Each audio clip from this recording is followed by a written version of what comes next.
फुले को भी झेला, और वो कंबाइन कटाई के लिए सबसे बेस्ट है। कौन सा? हाँ?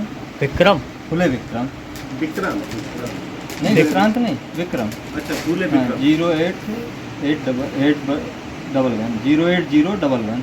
एक तुम कोई सी प्राइवेट वैरायटी की भी बड़ाई कर रहे थे ना, कि वो भी बहुत शानदार है यार। दफ्तरी के दफ्तरी कितने गया, साल लेकिन गई, उसका बहुत पुराना हो गया। बहुत पुराना हो गया अब उसमें। बका ये है, इसका निर्मल सीड के साथ टाई अप है, फुले विक्रम का, फुले संस्थान से वहाँ से बीज मिलता है, या फुले सीड पे, दोनों पे आपको फाउंडेशन और फाउंडेशन टू सीड मिल जाते हैं। और कंबाइन कटाई के लिए वो भी भाई साहब, ये जितना ज़मीन छोड़ के ये फलता है ना अपना JJ 24, इसकी हाइट कितनी जाती है? जे इसकी कौन सा मध्यम चना हाइट था? है। 30-62 हाँ, ना? 30-62 पूसा का। पूसा का जे हार्वेस्टर से कट पाएगा? नहीं। नमस्कार, मैं संयोग हूँ और फार्मिंग विद संयोग में आपका स्वागत है। भाई साहब, हमारे साथ दो किसान हैं जिन्हें आप जानते हैं, और आज दोनों किसान मिल गए हैं। दोनों ही चने के किसान हैं, नई नई वेराइटियाँ लगाते हैं अच्छी अच्छी। तो उनसे हम चने के विषय पर चर्चा करेंगे, तो हमें कुछ नॉलेज अच्छा प्राप्त होगा। तो भाई साहब, मेरे साथ हैं आदरणीय श्री राकेश गौड़ जी और कैलाश वर्मा जी, और इस समय हम वर्मा जी घर पे ही बैठे हुए हैं। तो शुरुआत करते हैं बड़े भाई साहब जी से, पटेल साहब से। आपने कौन कौन सी वैरायटियाँ चने की लगाई थी गत वर्ष? विगत वर्ष मैंने पूषा मानव, JG 24, JG 36 और समृद्धि जी। क्या आपको तीनों में समझ में आया? वैरायटियाँ सब अच्छी होती हैं, उसमें कोई शंका की बात नहीं होती, लेकिन हर वैरायटी का अपना एक गुणधर्म अलग होता है। जैसे पूषा मानव बहुत अच्छा खेत में फैलता है, गैप बिल्कुल नहीं छोड़ता। जी। JG 24 भरपूर हाइट लेता है, आप हार्वेस्टर से भी बढ़िया कटिंग करा सकते हो उसकी, जी। और पानी को सहन करने की क्षमता बहुत अच्छी है JG 24 में। जी। पूषा मानव और JG 24 में एक विशेषता और है कि अन्य किस्मों की तुलना में बिल्ट भी कम आ रहा है, मुझे मेरे फील्ड में जो लगा। मानव में भी और JG 24? हाँ, JG 24 में बिल्ट कम आ रहा है। इसके बाद पानी सहन करने की अच्छी क्षमता है, और दोनों का उत्पादन भी मेरा 13 कुंटल प्रति एकड़ आया था विगत वर्ष। आपने एक वैरायटी और लगाई थी समृद्धि? समृद्धि भी मतलब उसमें मैं ये बोलूँगा कि वो छुपा रुस्तम है। हाँ। मुझे शुरू में बहुत ऐसा लग रहा था कि यार इसका बीज नहीं रखना चाहिए, हाँ। सच बताऊं। लेकिन जब उसको जब हार्वेस्टर की टैंक भराना शुरू हुई ना, तो मज़ा आ गया। मतलब वो फसल खराब हो गई, बंदरों ने बहुत नुकसान किया था, फिर भी 12 कुंटल लेकर पे। आपने भी लगाई थी? कौन सी समृद्धि थी आप? समृद्धि नहीं लगाई थी, विक्रांत? फुले विक्रांत लगाई थी। आपने कौन कौन सी वैरायटी लगाई थी? अपने लगाई थी पूषा मानव, JJ 24, फुले विक्रांत, और वो ट्रायल पैकेट थे जो अपना पूषा का 30-62 और JJ 16, वो भी 1-1 किलो लगाए थे। क्या आपको क्या अच्छा लगा मतलब इन वैरायटी? आजकल के सब जैसे सब वेराइटियाँ तो बढ़िया हैं, पर अपन सुविधाएं देखें तो कटाई के दृष्टिकोण से JJ 24 सबसे बढ़िया है, कंबाइन कटाई के लिए उपयुक्त है। तो मजदूरों की समस्याएं, समय का अभाव, क्योंकि अगली फसल भी मूंग भी लगाना है, तो थ्रेसिंग कटाई सारी झंझोटों से मुक्त होकर अपन कंबाइन से कटाई करा के जल्दी। अच्छा, एक मानव और 24 में कंपेयर रखें अपन, तो एक तो आपने बता दिया कि 24 बढ़िया है कटाई के हिसाब से, कटाई बाकी के- उत्पादन के हिसाब से? उत्पादन दोनों का उन्हें भी इसका अंतर है, तो वो समान है, पर क्षमताएं JJ 24 की बहुत ज़्यादा हैं।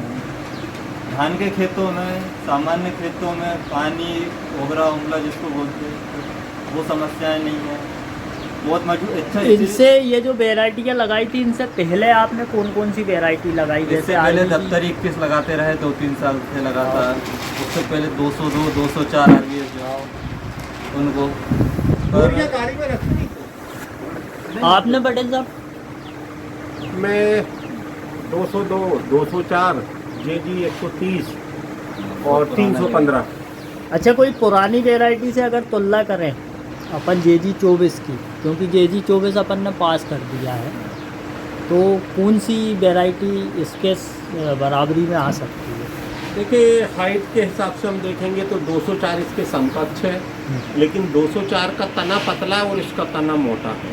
उसमें कल्ले कम है, इसमें फंसे इसमें ज़्यादा कल्ले है। ज़्यादा है JG 24 में उसकी तुलना में। इतनी हाइट और इतना ऊंचा और वजनदार पौधा होने के बाद गिरने की गिरता नहीं है। आंधी बारिश बस ये है कि JG 24 की उम्र हम पूषा मानव या अन्य वेराइटियों से तुलना करें तो मुझे 5-7 दिन ज़्यादा लगता है। ज़्यादा 24 की। जी, आपके स्प्रे कितने थे? 3 स्प्रे। आपके ठीक। आपके क्या क्या स्प्रे थे? हमारे इसमें तो स्प्रे में वो प्रोफेनोसाइड पर फूल आने से पहले आखिरी में अपना इमामेक्टिन 5% SG और नीम तेल साथ में। कुछ टॉनिक वगैरह? टॉनिक में फूल के समय डालता है, थोड़ा अपना ये फेंटेक आता है वो डाला हुआ था। और बोरॉन के वगैरह? नहीं, कुछ नहीं। बोरॉन और फेंटेक। हाँ, बोरॉन और फेंटेक। और बेसल डोज क्या था आपका? बेसल डोज में की थी 25 किलो एकड़ DAP और 8 किलो एकड़ सल्फर। कितने किलो बीज के साथ? ये 40 किलो एकड़ के साथ। कितने इंच पे बुआई करी? 14 इंच पे बोली। आपने पटेल साहब कितने इंच पे बुआई करी थी? मैंने बोनी 9 इंच पे की थी हाँ और मेरा 1 बोरी DAP था प्रति एकड़, हाँ 5 किलो सल्फर हाँ। और 3 स्प्रे किए थे, जिसमें जो आखिरी स्प्रे जो था उसमें मैंने चने में नेटिंग चलाया था। और बेसल डोज क्या था आपका? बेसल डोज में 1 बोरी DAP और 5 किलो सल्फर। नहीं सॉरी, बीज दर पूछ रहा था। बीज दर 40 किलो। 40 किलो।